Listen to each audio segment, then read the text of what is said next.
pemerintah Kota Depok awalnya kita konsentrasi di pengurangan itu kisaran tahun 2008-an ya. Kita pertama-tama mengolah masalah kompos.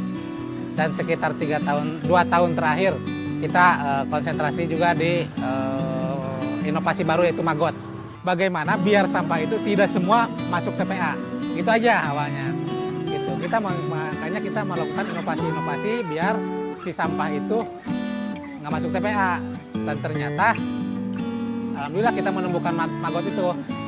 Sampahnya tidak masuk TPA, tapi ininya juga hasilnya Magotnya bisa buat macam-macam lah gitu.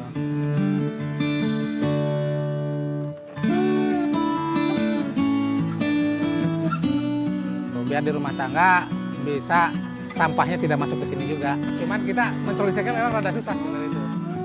Karena bentuknya aja jijik lah gitu, bentuknya aja kan ulet-ulet begitu, jijik. Padahal yang namanya Magot itu kan kalau bahasa kerennya BSF ya.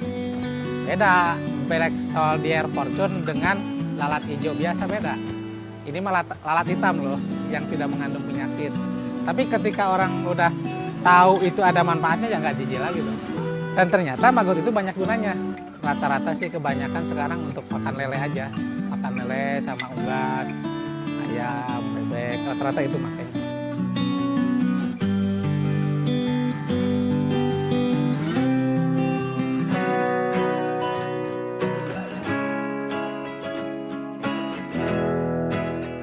Tadi saya akan menjelaskan proses bagaimana telur ini menetas.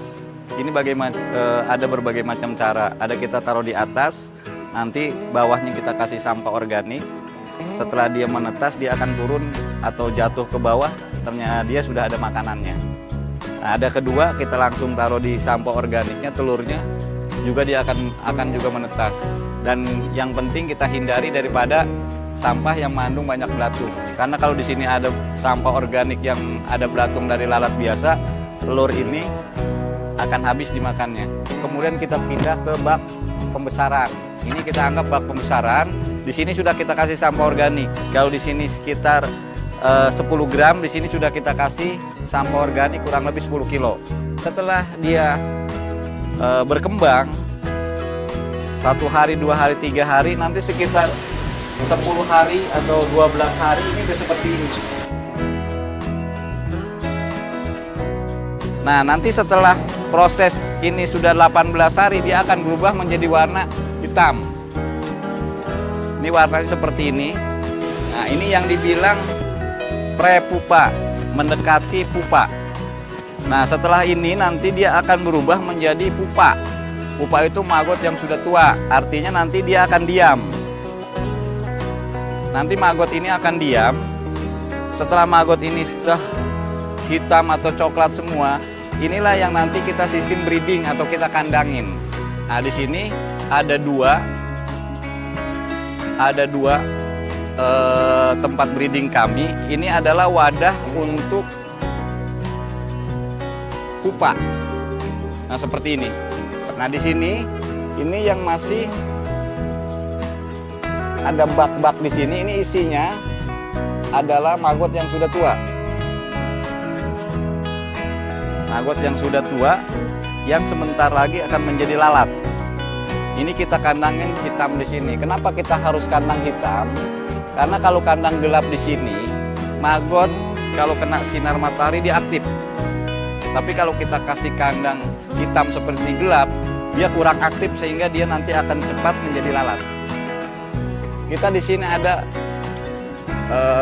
pintu, nanti antara pintu kandang putih dan pintu kandang hitam kita aduk. Nanti lalat itu akan ke kandang putih karena ada sinar. Jadi lalat itu senang dengan sinar. Nah, setelah nanti lalat itu sudah penuh di kandang putih, ini kita jemur.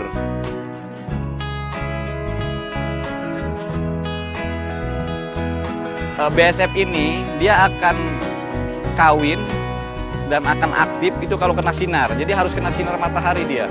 Kalau nggak ada sinar matahari harus pakai lampu, dia harus terang. Karena kalau dia gelap, dia nggak mau kawin gitu.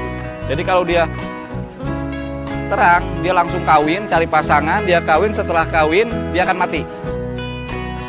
Ini ada wadah telur. Dan ini ada telurnya. Kalau diperhatiin dia lagi nelur nih. Ini ada telurnya tuh. Nah, ini telurnya tuh. Jadi telurnya ada di selah kayu. Nah, kayu ini kita bikin sedemikian rupa kayunya, kita amplas, kita kasih untuk celah ini dengan lidi atau dengan paku payung terserah, dan dia nanti akan nelur ini. Dan dia mau bertelur di tempat yang bersih. Makanya kita siapin untuk kayu seperti ini.